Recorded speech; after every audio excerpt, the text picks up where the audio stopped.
I see this all the time. People get tired, they just stop looking, they get told no too many times, and they just give up far too easy. But here is the deal, my friend. Nobody's got time for that, okay? Walking in defeat is not going to move you forward. It's going to take you backwards. And guess what? Those taking the job that you want, they're going to be waving at you as they walk by, okay? Do not sit in defeat.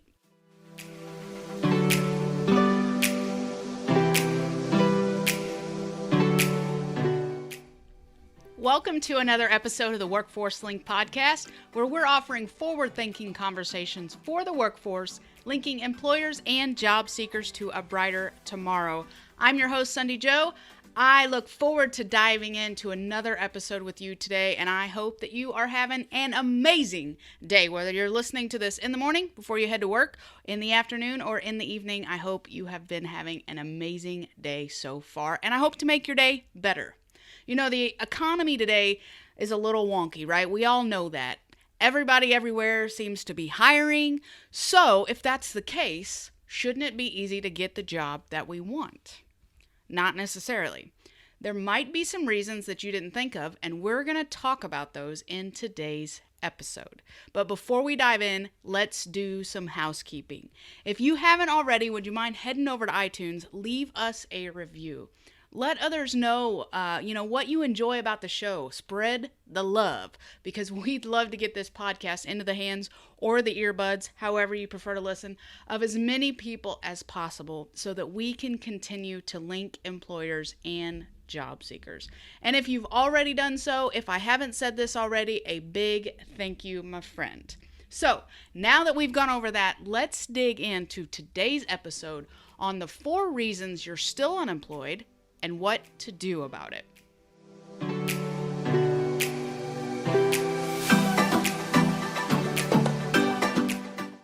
All right, reason number 1, you're overqualified.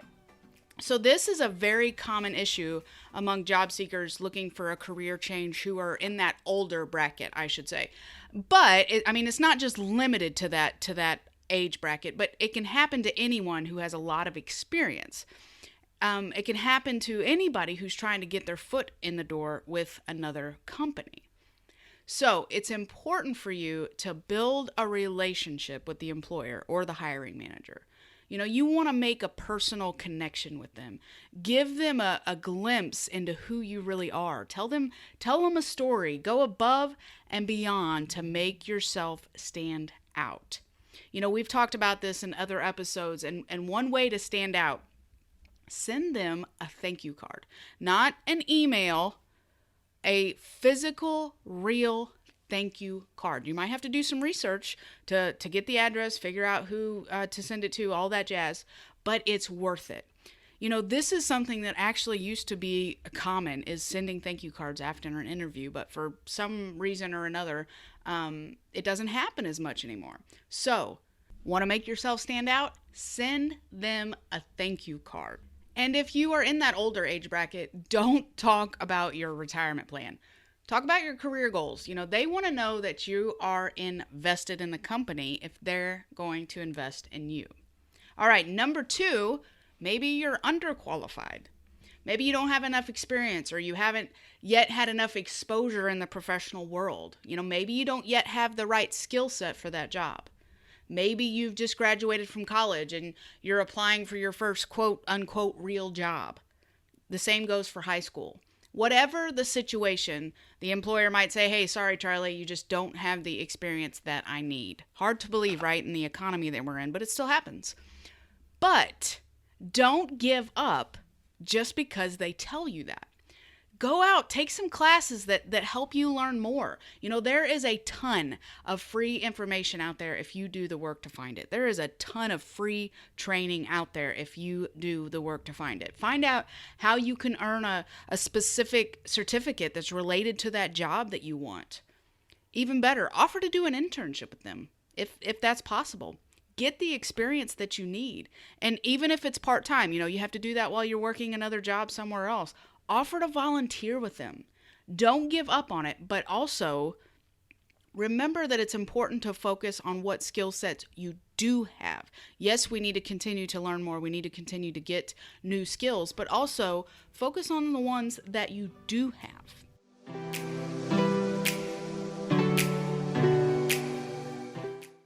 So before we dive into the next 2 reasons, I want to ask you a question. Do you know your why? Here are some powerful words that I want you to sit on for a second. You lose your way when you lose your why.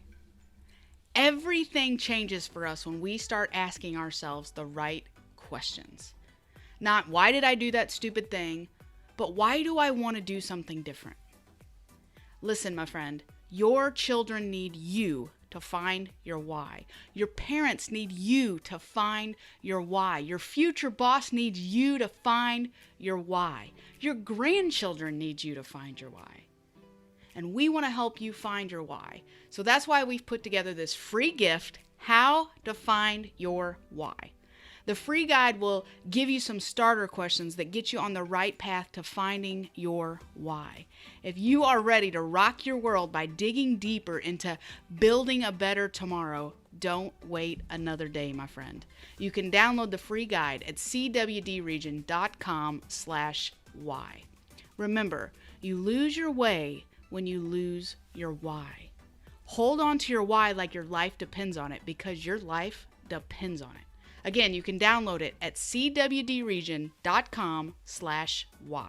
And now let's get back to the next 2 reasons why you're still unemployed and what you can do about it.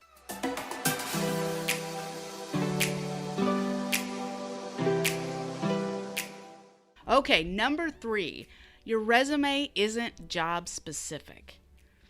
It's good to have a resume that talks about your skill sets, yes, but you want to be careful that you don't just send a generic resume out, okay? Because it can hurt you. Make sure you customize your resume for each job that you apply for. Guess what? Yes, it's going to take more time, but it is so important. We talked about this actually in season 1, episode 10. We talked about the importance of not creating a generic resume, and I'll share the link to that in the show notes. Using specific keywords on your resume that you see in the actual job description, okay, is key in a successful job search. Because here's why. Many companies use what's called an applicant tracking system. We've talked about that a little bit in previous episodes. Basically, it's a robot that scans resumes. If you don't use the appropriate keywords, it's very possible that you're going to just get kicked out of the system. Not saying that's fair, but that's how it's done a lot of the time. So make sure you are specific. Do not just send in a generic resume, okay? Number 4, you've stopped being proactive. You know, I see this all the time. People get tired, they just stop looking, they get told no too many times, and they just give up far too easy. But here is the deal, my friend. Nobody's got time for that, okay? Walking in defeat is not going to move you forward. It's going to take you backwards. And guess what? Those taking the job that you want, they're going to be waving at you as they walk by, okay? Do not sit in defeat. If you really want that job, your actions are going to have to line up with your attitude, okay? Don't get yourself stuck in this routine that drags you down.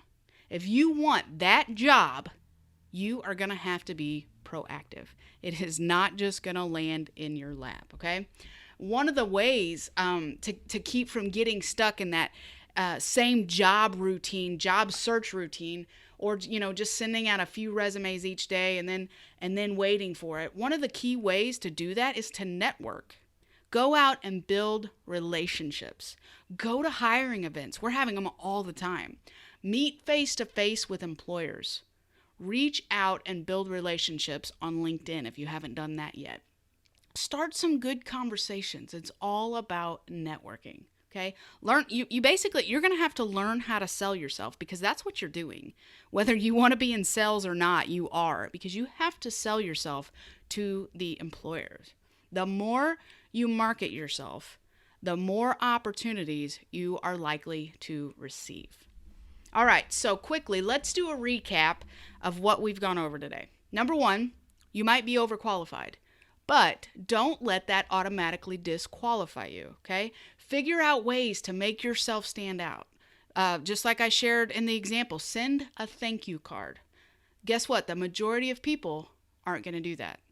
You do it, and they might just remember you for it, okay? Number 2, if you're underqualified, figure out ways to catch up. Obtain a certificate with some specific skills related to that job. Offer to volunteer or do an internship. Let them know that you're willing to go above and beyond, because guess what? Character says more than experience a lot of times, okay? Number 3, be specific about your skills. Do not, I repeat, do not send out a generic resume. Find the specific skills they're looking for and make sure your resume reflects that. Number 4, be proactive, okay? Don't get stuck in a rut and a routine. Go out and network. Go to hiring events. Make yourself stand out. And lastly, I would encourage you to set some goals.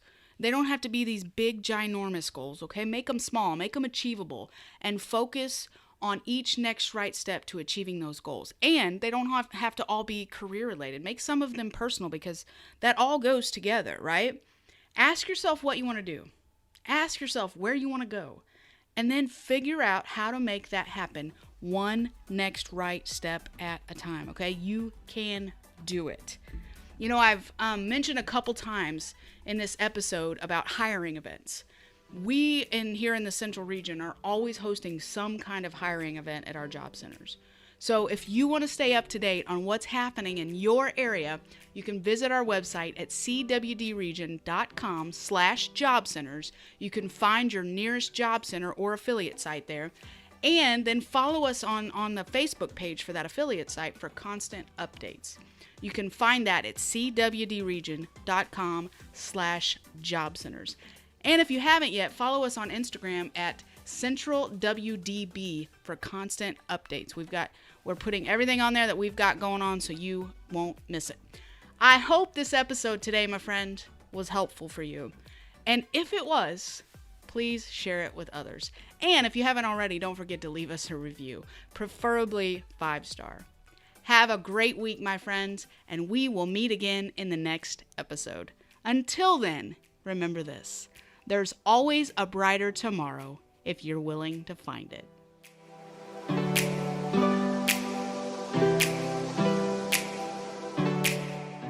The Central Region Workforce Development Board Incorporated and COPIC are equal opportunity employers and programs. Auxiliary aids and services are available upon request to individuals with disabilities. Missouri Relay Services at 711.